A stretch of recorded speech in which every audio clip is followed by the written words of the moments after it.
नमस्कार, मालवणी कट्टा रेसिपीवर तुमचं स्वागत आहे। आज मी तुम्हाला नवीन एक रेसिपी दाखवते, सोलकढी। त्याला सार पण म्हणतात आणि सोलकढी पण म्हणतात। त्याचं लागणारं साहित्य तुम्हाला आता मी दाखवते। लागणारं साहित्य हे ओलं खोबरं घेतलेलं आहे, साधारण मी अर्धी वाटी खोबरं घेतलेलं आहे। त्यानंतर 5-6 लसणाच्या पाकळ्या, मिरची घेतलेली आहे, एक मिरची आहे कट करून घेतलेली आहे। महत्त्वाचं म्हणजे हे कोकम घेतलेलं आहे मी, आणि हे कोमट पाण्यात भिजत घालायचं म्हणजे त्याला रस चांगला सुटतो। आणि त्यामध्येच मी मीठ घातलेलं आहे, म्हणजे वेगळं मीठ घ्यायची गरज नाही, कोकमामध्येच मीठ घालून ठेवलं त्यामुळे रस पण चांगला सुटतो। कोकमाला मीठ लावलं की त्यामध्ये रस चांगला सुटत जातो, म्हणून हे मी कोकम भिजत घालून कोमट पाण्यात ठेवलेलं आहे। आणि आता आपण कृतीला, आणि हे कोमट पाणी घेतलेलं आहे, साधारण अंदाजे घ्या तुम्हाला किती लागेल तेवढं। जेवढं खोबरं आहे त्याच्यात जरासं वरती आलं पाहिजे पाणी, एवढं मिक्सरमध्ये पाणी घालायचं, नाहीतर काय होईल मिक्सरचं भांडं उडू शकतं, असं झाकण असतं ते, जास्त पाणी घातलं रस फुकट जाईल, म्हणून जेवढ्याच लागेल तेवढंच घ्यायचं। आता आपण कृतीला सुरुवात करूया। हे आता ओलं खोबरं आहे, हे मी मिक्सरच्या भांड्यात घालते, सगळं घालायचं।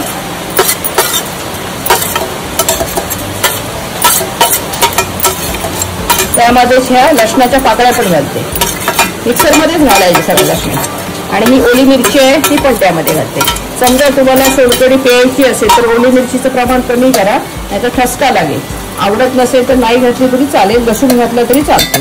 बरं, ह्यामध्ये मी आलं वगैरे काही घातलेलं नाही, कारण मूळ सोलकढीचा जो स्वाद आहे तो जाता नाही, मूळ कोकमाचा स्वाद आला पाहिजे त्याला, म्हणून जास्त मटेरियल त्यामध्ये कुठचं वापरायचं, लसूण मिरची ओलं खोबरं।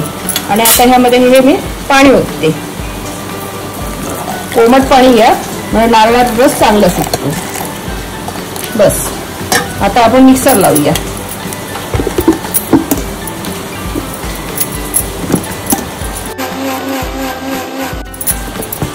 झाकण उघडूया आपण। हा बघा, सुंदर असा पांढरा शुभ्र असा रस आलेला आहे नारळाचा। ह्यामध्ये थोडंसं आपण पाणी घालून घेऊया, म्हणजे झाकणाचं जे आहे खोबरं ते सगळं येईल। आता हा रस आपण काचेच्या भांड्यात घेऊया आणि गाळून घ्यायचा। हा, अशी मोठी गाळणी असेल तुमच्याकडे, समजा नसेल तर छोटी गाळणी असेल तरी चालेल, माझ्याजवळ आहे म्हणून मी घेतली आहे। आणि छानपैकी हा रस गाळून घेऊया आपण।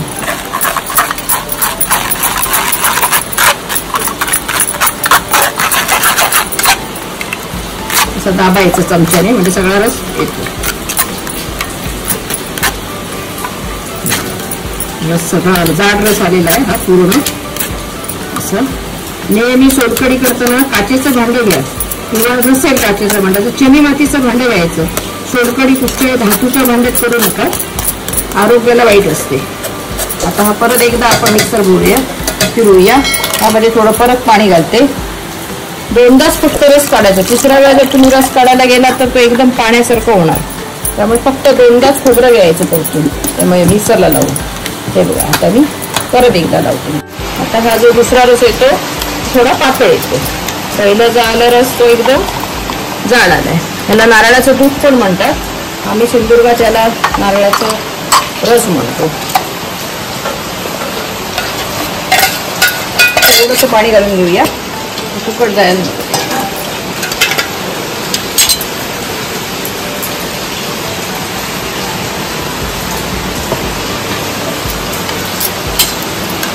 सुंदर असा रस आलाय बघा, पांढरा शुभ्र,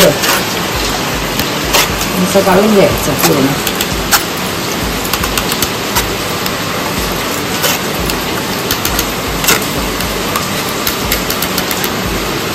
आता रस मी गाळून घेतलेला आहे करते। आता काय करायचं, हे जे मगाशी मी कोकम भिजत घातलं होतं, कोकम कोमट पाण्यात घातलं होतं, मीठ घातलेलं आहे, परत मीठ घालायची गरज नाही, मीठ चांगलं घातलेलं आहे। हे कोकम सगळं आतमध्ये घालायचं आहे बघा, आणि आता अशी ढवळायची फुलकडी। कसा कलर येत जातोय बघा, कुठचाही मी दुसरं काही त्यात कलरसाठी घातलं नाही, रंग नाही किंवा दुसरं कुठच्याही गोष्टी नाही, तर मूळ सोलकढीचा जो रंग आहे तो राहिला पाहिजे म्हणून मी घातलेला आहे। कलरची गरज नाही, जशी जशी कोकम आता विरघळत जाते तशी तशी त्याचा रस आणखी एक घालतात।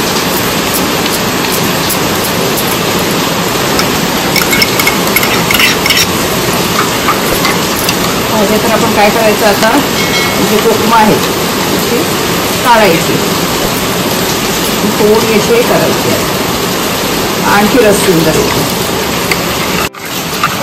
कसं गुलाबी गुलाबी कलर आला पाहिजे. कोकमं जशी विरघळतात तसं तसं साधारण मी ही 4-5 कोकमं घेतलेली आहे. इतर कुठचाही पदार्थ यामध्ये घालू नका, मूग सोलकढीची चव निघून जाणार नाही. तर पित्तनाशक आहे सोलकढी, भाताबरोबर पण घेऊ शकता तुम्ही, किंवा नुसती तुम्हाला जर प्यायची असेल सोलकढी तर पिऊ पण शकतात. पाहिजे तर तुम्हाला कोथिंबीर पण घालू शकता, पण कोथिंबीर मी घालत नाही, कारण आपण जेव्हा सोलकढी पितो तेव्हा ती पटकन अशी फेकते घशाला, म्हणजे कोथिंबीर घातलेली नाही आहे.